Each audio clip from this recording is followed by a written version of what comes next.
Assalamualaikum warahmatullahi wabarakatuh.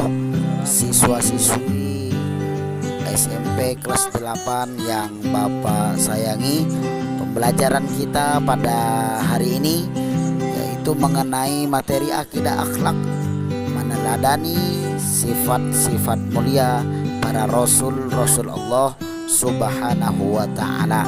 Sebelum kita memulai pembelajaran kita pada pagi hari ini, mari kita awali dengan berdoa kepada Allah Subhanahu wa ta'ala, tentunya dengan segala harapan yang kita lakukan diridhoi oleh Allah Subhanahu wa ta'ala.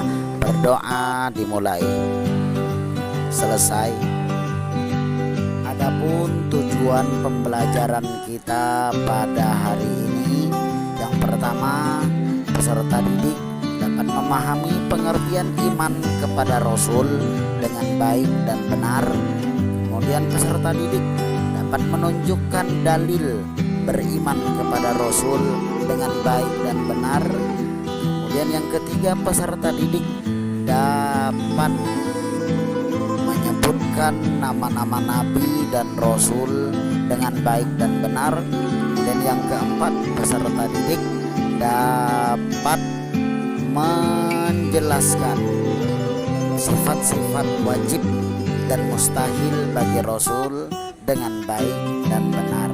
Mudah-mudahan tujuan tersebut dapat kita dicapai oleh peserta didik dengan maksimal. Amin ya rabbal alamin. Baik, yang pertama, pengertian beriman kepada Rasul. Apa itu yang dimaksud iman kepada Rasul? Yaitu meyakini dengan sepenuh hati bahwa Rasul itu benar-benar utusan Allah Subhanahu wa ta'ala. Jadi ketika kita mengaku bahwa kita beriman kepada Rasul, maka kita harus yakin dengan seyakin-yakinnya. Karena yang dimaksud yakin dalam keimanan ini tidak hanya diucapkan oleh lisan kita, tapi dibenarkan oleh hati kita dan dilakukan oleh seluruh anggota badan kita. Maka ketika kita mengakui bahwa kita beriman kepada Rasul, lisan mengucapkan, hati membenarkan, dan seluruh anggota tubuh melaksanakan apa yang kita ucapkan tersebut. Kemudian Rasul ini yang ditugaskan untuk membimbing umatnya ke jalan yang benar agar selamat di dunia dan akhirat. Maka selanjutnya mengenai dalil beriman kepada Rasulullah Shallallahu Alaihi Wasallam, ini telah dijelaskan oleh Allah Subhanahu Wa Taala di dalam Al-Quran surah yang ke-33, yaitu surah Al-Ahzab ayat 21. Bagi peserta didik boleh dibuka Al-Qur'annya untuk kita bacakan bersama-sama ayat tersebut. A'udzu billahi minasy syaithanir rajim. Bismillahirrahmanirrahim. Laqad kana lakum fi rasulillahi uswatun hasanah liman kana yarjullaha wal yawmal akhir wa dzakarallaha katsira. Sesungguhnya telah ada pada diri Rasulullah itu suri tauladan yang baik bagimu, yaitu orang-orang yang berharap rahmat Allah dan kedatangan hari kiamat, dan yang banyak mengingat Allah Subhanahu wa ta'ala. Quran surah Al-Ahzab ayat 21. Nah, siswa-siswiku yang Bapak sayangi, materi selanjutnya yaitu mengenai nama-nama Rasul. Adapun Rasul-Rasul yang wajib kita imani di dalam agama Islam ini berjumlah 25 orang. Nah, metode menghafalnya sangat mudah sekali. Kalau kita hafalkan satu persatu, maka akan kesulitan kita dalam menghafalkan nama-nama Rasul tersebut. Tapi ketika kita hafalkan dia dengan nyanyian, maka akan mudah sekali terasa untuk kita hafal. Adapun nyanyiannya sebagai berikut, silahkan diikuti oleh adik-adik ya. Adam, Idris, Nuh, Hud, Saleh, Ibrahim, Lut, Ismail, Ishak, Yakub, Yusuf, Ayub, Syuaib, Musa, Harun, Zulkifli, Daud, Sulaiman, Ilyas, Ilyasa, Yunus, Zakaria, Yahya, Isa, Nabi terakhir paling sempurna, Muhammad sallallahu alaihi wasallam.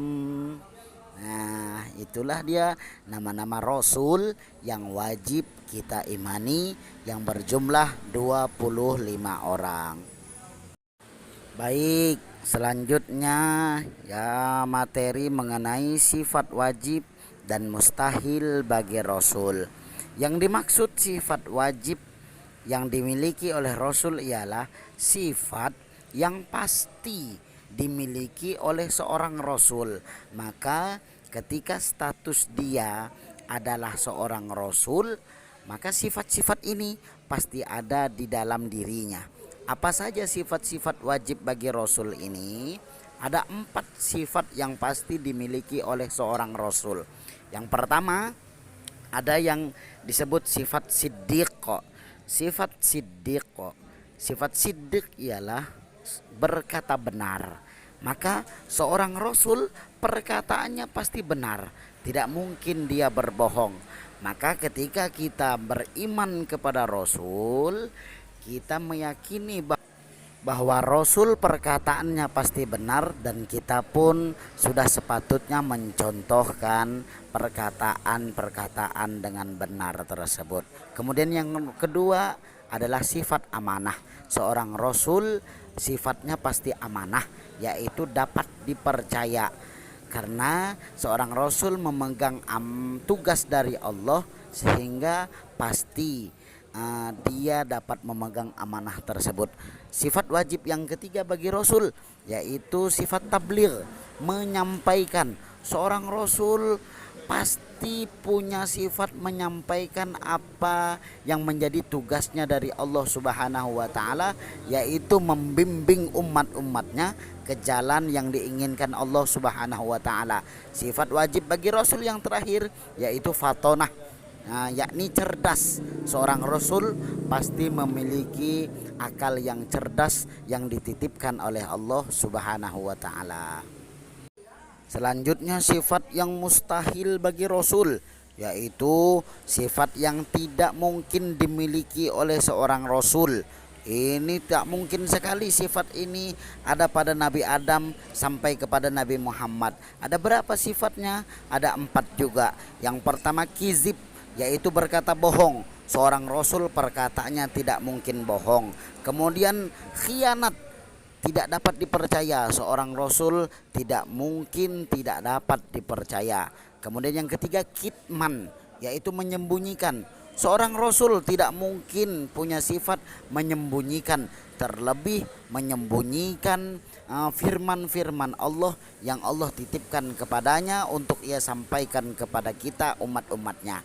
Yang terakhir, sifat Rasul yang mustahil tidak mungkin baladah, yaitu bodoh. Rasul tidak mungkin bodoh, karena kalau Rasul bodoh, bagaimana mungkin seorang Rasul dapat menyampaikan apa yang menjadi tugasnya yang dititipkan oleh Allah Subhanahu wa taala. Baik adik-adik, siswa-siswi yang Bapak sayangi, demikianlah materi kita pada hari ini. Semoga bermanfaat dan dapat kita terapkan di dalam kehidupan sehari-hari. Amin ya rabbal alamin. Sekian dan terima kasih. Kita tutup dengan membaca hamdalah alhamdulillahirabbil alamin. Assalamualaikum warahmatullahi wabarakatuh.